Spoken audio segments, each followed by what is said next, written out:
The valley of Elah did not echo with the sounds of battle, but with the rhythmic, heavy thud of iron boots against dry, cracked earth. Goliath paced the ridge, his shadow stretched long, crawling over the trembling ranks of Israel like a slow-moving stain. For 40 days, this had been the rhythm of their existence. The silence of the morning was always brief, shattered by a guttural roar that bounced off the canyon walls, demanding a challenger who never came. Every time the giant stopped to bellow his challenge, the ground beneath the soldiers seemed to shudder. King Saul stood at the rear of the camp, his knuckles white as he gripped his sword hilt so hard his hands shook. He watched his men retreat, inch by inch, further into the shadows of the hills, their eyes fixed on the ridge above. There was no strategy left, only the crushing weight of a stalemate that had drained the life from the camp. The air was thick with the metallic tang of fear, and the dust kicked up by the giant's relentless pacing. Every soldier knew that if the roar stopped, it would only be because the giant had finally decided to descend. Miles away from the suffocating tension of the valley, the morning air in Bethlehem was still and cool. David moved through the small room with practiced efficiency.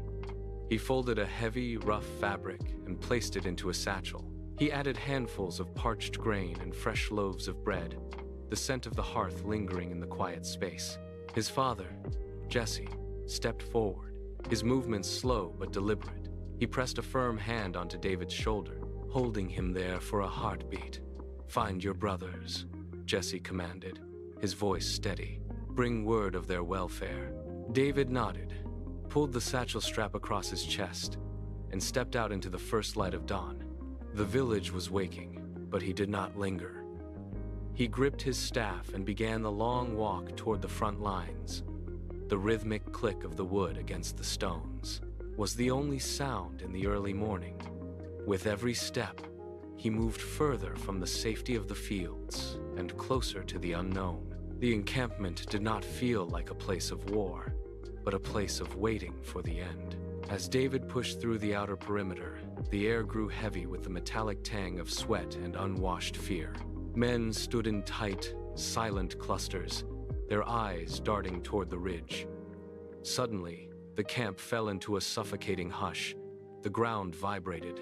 Goliath emerged from the shadows of the canyon, his presence dominating the entire valley floor. He spat on the dry earth, his laughter booming, a low, guttural sound that seemed to rattle the very bones of the men standing nearby. David dropped his satchel, the grain spilling slightly into the dust. He watched a veteran soldier suddenly drop his spear and turn to run. Panic rippled through the ranks, a visible wave of trembling shoulders and wide, vacant eyes. David stepped forward, his jaw tightening. "Who is this uncircumcised Philistine?" David asked, his voice cutting through the panic with the force of a blade. The question had barely left David's lips before a hand gripped his shoulder and spun him around. It was Eliab, his face flushed with a mixture of shame and fury. He shoved David back, his fingers digging into the boy's skin. "Go back to your sheep, boy," Eliab hissed, his eyes darting toward the nearby soldiers to see if they had heard. The air between them grew tight. David did not recoil. He planted his feet firmly in the dirt, his gaze steady and unblinking. He looked past his brother, toward the ridge where the giant still paced, then back at Eliab. The frustration in his brother's eyes did not move him. David stepped around him, his movements deliberate and calm. He did not offer a retort or a defense. He simply turned his back on the family dispute and began to walk. He moved through the rows of tents, ignoring the whispers and the stares of the men who watched him pass. His path was clear. He reached the entrance of the royal tent and did not hesitate. He pushed the flap aside and stepped into the dim light. Inside the tent, the air was stagnant, smelling of old parchment and cooling oil. Saul sat hunched over a low table, his fingers tracing the edge of a map that showed only retreat. He looked up, his eyes hollow, and scanned the boy standing before him. He saw only a shepherd, a youth with dirt under his nails and no steel at his side. "You are but a child," Saul muttered, his voice a dry rasp. "You cannot stand against a giant who has known war since his youth." David did not lower his eyes. He stepped closer, his shadow falling across the king's map. He began to speak, his voice low but carrying the weight of hard-won truth. He told of the night the lion crept into the fold, a dark shape moving through the tall grass. He described the smell of the beast's breath, the heat of its flank, and the way the ground shook under its weight. He did not speak of fear. He spoke of the moment he caught the creature by the jaw, the snap of bone, and the silence that followed when the predator fell. Saul's hand stilled on the table. He watched the boy, searching for a tremor, a sign of doubt, but found only a strange, cold stillness. David stood motionless, waiting. Saul gestured toward the corner of the tent, where heavy plates of bronze lay stacked. He signaled for his attendants to bring them forward. David watched the metal clatter onto the floor, the sound harsh and final. He stepped toward the stack, his hand hovering over the cold, rigid surface. But he pulled back. He shook his head. The weight was too much. It would anchor him to the earth when he needed to be as fluid as the wind. He turned away from the king and walked out of the tent, leaving the heavy gear behind. The camp was still in a state of paralysis, but David moved with purpose. He walked past the rows of tents, his eyes fixed on the narrow ribbon of water cutting through the valley floor. He reached the bank. The water was biting, cold against his ankles, as he stepped into the current. He knelt, his palms pressing into the wet sand. He searched the bed of the stream, his fingers sifting through the silt. He pulled out one stone, then another.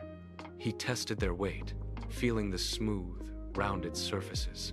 He selected 5 in total, each one perfectly balanced. He tucked them into his leather pouch, the weight settling against his hip. He stood up and turned toward the center of the valley. David stepped onto the flat, sun-baked floor of the valley. He was small, a speck against the vast, jagged canyon walls. Across the expanse, the shadow of the giant detached itself from the rocks. Goliath stopped, his eyes narrowing as he scanned the approaching figure. He saw no blade, no shield, only a wooden staff. The giant threw his head back, his laughter a guttural, jarring sound that echoed off the canyon walls. "Am I a dog?" he bellowed, his voice vibrating deep in David's chest. He raised his spear, the tip wide and heavy, catching the harsh light.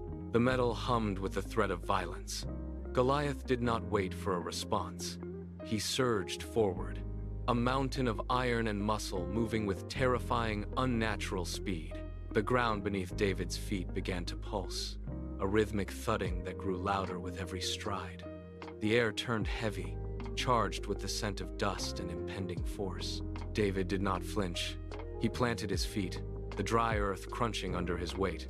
He reached into his pouch, his fingers finding the cool, smooth surface of a stone. He pulled it out, the leather strap of his sling already gripped in his palm. The giant was closing the distance, his shadow swallowing the light.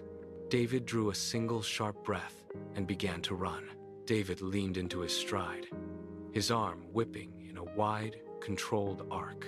The leather strap of the sling blurred, a dark circle spinning faster and faster until it hummed with lethal tension. The giant was a wall of momentum, his heavy spear raised to crush, but he was too slow. David's wrist snapped. The stone left the leather with a sharp, piercing crack that cut through the roar of the wind. It traveled in a straight, unwavering line. It struck Goliath dead center in the forehead. The sound was sickening, like a hammer hitting dry wood. The giant's charge faltered instantly. His legs locked, then buckled. The massive spear slipped from his grip, clattering against the stones as he swayed. He reached out, his fingers clawing at the empty air, seeking a purchase that was no longer there. His eyes rolled back. He tipped forward, his weight carrying him down like a felled tree. He hit the dirt face first, a cloud of dust rising to swallow his frame. For a heartbeat, the world held its breath.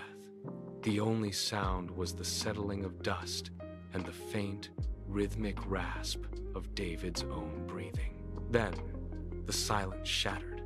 A single, guttural shout rose from the Israelite lines, quickly joined by thousands of voices until the canyon walls vibrated with the roar of triumph. Men who had spent 40 days trembling in the shadows now surged forward, their weapons raised high. Across the divide, the Philistine ranks faltered.